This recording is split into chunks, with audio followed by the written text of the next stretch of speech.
अस्सलाम वालेकुम सामीन मोहतरम, जानकारी इन्फॉर्मेटिव में आपको खुश आमदीद कहते हैं। नाजरीन मोहतरम, लगभग 10 साल पहले की बात है जब सुबह बलोचिस्तान के इलाके रिकोडिक में कानों से सोना और तांबा निकलने के मामले पर पाकिस्तान की सुप्रीम कोर्ट में मुकदमा जेर समात था। समात के दौरान एक मौका पर जस्टिस खलीलुर रहमान ने अपने रिमार्क्स में कहा कि हुकूमत बलोचिस्तान ने मुआहदा करते वक्त सूबे के मफादात का ख्याल नहीं रखा, तो इस पर दूसरों को क्यों कसूरवार ठहराएं। हम गैरों से नहीं, अपने ही मीर जाफिर और मीर सादिक जैसे किरदारों के हाथों मारे जाते रहे हैं। बाद आजाद चीफ जस्टिस इफ्तिखार महमूद चौधरी की सरबराही में अदालत ने मादनियात की तलाश के लिए हुकूमत पाकिस्तान और एक गैर मुल्की कंसोर्शियम तेठिया कंपनी के दरमियान 1993 के एक मुआहदे को मनसूख करार दिया, मगर ये तनाजा जारी रहा और बिल आखिर मार्च में पाकिस्तानी हुकूमत और तेठिया के दरमियान अदालत से बाहर मुआहदे के नतीजे में 2011 से रुके कानकनी के मंसूबे को बहाल करने पर इत्तफाक की खबर मिली। यानी एक दहाई बाद सिलसिला वहीं से शुरू होगा जहां पर रुका था। तो वो मीर जाफिर और मीर सादिक के अलकाबात क्या हुए। नाज़रीन मोहतरम, आज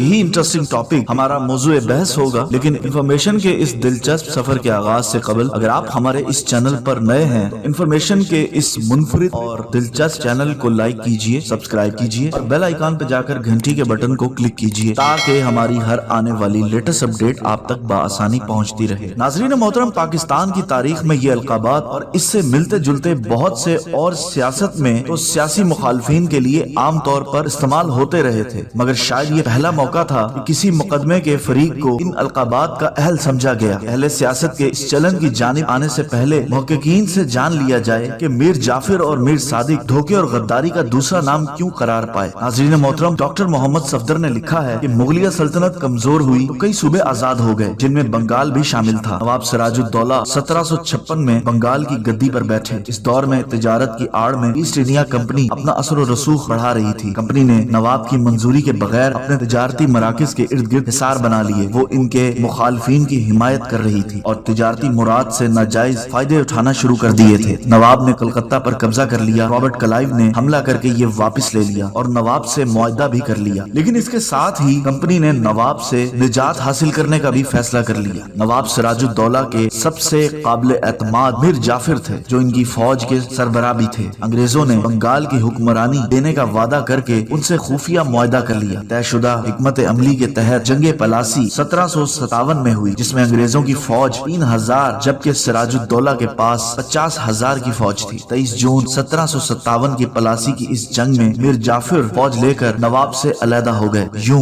नवाब सिराजुद्दौला को शिकस्त हुई और वो जान बचाकर भाग निकले। मीर जाफिर के बेटे मीरान ने ताकुब करके सिराजुद्दौला को कत्ल कर दिया। सिराजुद्दौला की जगह मीर जाफिर बंगाल का हुक्मरान बना, लेकिन हिकमत अमली के तौर पर मुआहदे ने बुरी तरह जकड़ लिया। ये वही लॉर्ड क्लाइव हैं जो आगे चलकर ईस्ट इंडिया कंपनी के पहले गवर्नर जनरल बने। अमलन बंगाल में मुसलमानों के अरूज और इख्तदार का सूरज गरूब हो गया। नाज़रीन मोहतरम, दूसरे तारीखी किरदार जो एक अलामती अलामत बन चुके हैं वो है मीर सादिक। डॉक्टर सफदर महमूद ने अपने एक मजमून में लिखा कि वो टीपू सुल्तान की मजलिस के सदर आजम थे। टीपू सुल्तान अंग्रेजों के तौसी पसंदाना अजाइम के रस्ते में सबसे बड़ी रुकावट थे। मुकम्मल जंगी तैयारियों और साजिशों का जाल फैलाने के बाद अंग्रेजों ने जनरल हैरिस की सरबराही में मार्च 1799 में मैसूर और फिर बेंगलोर पर कब्जा कर लिया। नाज़रीन मोहतरम, टीपू सुल्तान को सुलह के लिए शर्मनाक शराइत पेश की गयी, जो उन्होंने मुस्तरद कर दी। अप्रैल के अवाखिर में सरनगा पाटम के किले के बाहर अंग्रेजों ने तोपे नस्ब कर दी और गोलाबारी शुरू कर दी। 3 मई को किले की तहसील में छोटा शगाफ पड़ गया। मीर सादिक के मशवरे पर अंग्रेजों ने हमला किया और मीर सादिक ने तनख्वाहें देने के बहाने उन सिपाहियों को बुलाया जो फसील के उस शगाफ की हिफाजत पर मामूर थे। चुनाचे अंग्रेज फौज किले में दाखिल हो गई। जब टीपू सुल्तान को खबर मिली तो वो पैदल दौड़े और मुंतशिर फौज को इकट्ठा करने की कोशिश करने लगे। जब सिपाही अपनी कुव्वत खो बैठे तो टीपू सुल्तान घोड़े पर सवार होकर किले के एक दरवाजे की तरफ बढ़े। मीर सादिक ने वो दरवाजा बंद करवा दिया था ताकि टीपू सुल्तान बाहर न जा सके। टीपू सुल्तान के वफादारों ने मीर सादिक की गद्दारी को भांपते हुए उसे कत्ल कर दिया और टीपू सुल्तान अंग्रेजों के खिलाफ लड़ते लड़ते जामे शहादत नोश पा गए। मीर सादिक के साथ इस साजिश में मीर गुलाम अली, मीर कमरुद्दीन,